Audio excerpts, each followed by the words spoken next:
പാപ്പന കുട്ടീൻ്റെ അച്ഛടെ അച്ഛ കുട്ടി കേട്ടോ. കുട്ടി എന്താ പറയാ അച്ഛാണ് കേട്ടോ. റാവുകയാണ് മൂക്കി അച്ഛ പറയണ കാട്ടാണ്. കുട്ടി ആര് കുട്ടിയാ? കുട്ടി ആര് കുട്ടിയാ? അച്ചാറി ആദ്യ കുട്ടാ? അച്ചാറി അച്ചാറി കുട്ടി ആര് കുട്ടിയാ? അച്ഛ കുട്ടിയെ കുട്ടി ആര് കുട്ടിയാ? കുട്ടി ആര് കുട്ടിയാ?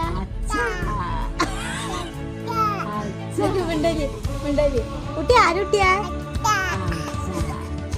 അപ്പേന്റെ കുട്ടി പോയപ്പോ അങ്ങനെയല്ലേ അപ്പൊ? ആദ്യകുട്ടാ ആദ്യകുട്ടാ ആദ്യകുട്ടാ അമ്മന്ന് ചോദിക്കട്ടെ, കുട്ടി ആരെ കുട്ടിയാ? അപ്പേന്റെ കുട്ടിയല്ലേ? അച്ഛല്ലേ അച്ഛ